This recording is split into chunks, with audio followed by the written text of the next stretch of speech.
Ang superstar ng Miami Heat mga idol na si Jimmy Butler ay muling sinuspindi ng team sa loob ng 2 laro dahil sa patuloy na paglabag sa mga patakaran ng kupunan, hindi pagsunod sa mga utos at mga aksyon na nakakasama sa team. Ito ay ayon sa pahayag ng Miami Heat noong Miyerkules ng gabi.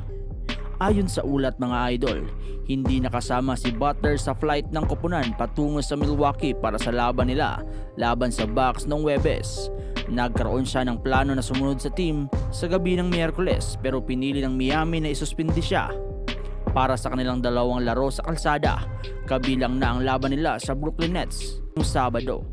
Ito ang ikalawang pagkakataon sa loob ng buwan na ito mga idol na sinuspindi si Jimmy Butler.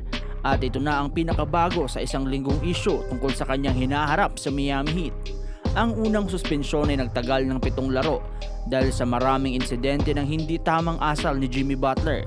Natapos ito noong Biyernes at nakalaro na si Butler sa huling 3 laro ng Miami Heat. Kung hindi pa rin traded si Butler sa susunod na linggo, maaari pa siyang maglaro laban sa Orlando Magic sa January 27 mga idol. Noong Desyembre lang mga idol, nagsimulang kumalat ang mga balita na nais ni Butler ng trade mula sa Miami. Si Pat Riley, ang executive ng Heat, ay nagkomento noong December 26 na hindi nila ipagpapalit si Butler.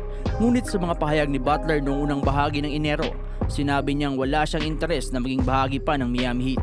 Sa kanilang opisyal na anunsyo mga idol, ng unang suspension ni Jimmy Butler, binanggit nila sa pamamagitan ng kanyang mga aksyon at pahayag, ipinakita ni Butler na wala siyang nais maging bahagi ng koponan. Ang Phoenix Suns mga idol ang tinutukoy na pangunahing kandidato para sa isang trade kay Butler bago ang trade deadline sa February 6. Ayon sa mga ulat, ito ang nais niyang destinasyon. Gayunpaman mga idol, magiging mahirap ang isang trade deal sa Suns dahil kulang sila ng mga asset na nais ng Miami kapalit ni Butler. Sa ngayon, wala pang ibang team na nagpapakita ng interes kay Butler na naglalaro lamang sa 25 games at may average na 17 points, ang pinakamababang puntos ng kanyang naitala mula noong 2019 season. Ang sitwasyon ni Butler ngayon mga idol ay pagkakatulad sa nangyari noong siya ay nasa Minnesota Timberwolves.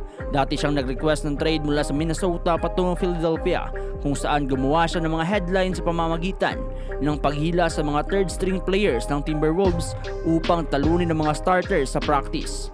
Ito ay pagkatapos ng 3 linggong hindi pagdalo sa team na nauwi sa kanyang trade patungong Sixers.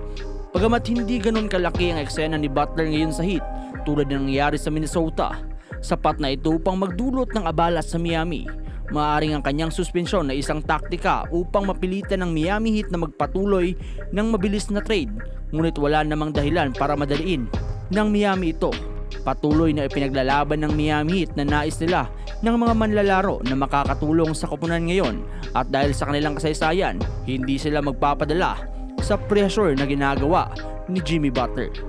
Kung Phoenix Suns naman mga idol ang nais na destinasyon ni Butler, kailangang magtrabaho ng gusto ng Suns upang magbuo ng isang trade package na marahil ay mangangailangan ng tulong mula sa ibang team upang mapabilis ang deal. Samantalang kamakailan lang ay nakakuha ang Suns ng mga first round picks mula sa isang trade deal mula sa Utah Jazz, kaya maaaring magbigay ito ng bagong oportunidad upang may sakatuparan ang deal na ito para kay Butler. Ano sa palagay ninyo mga idol?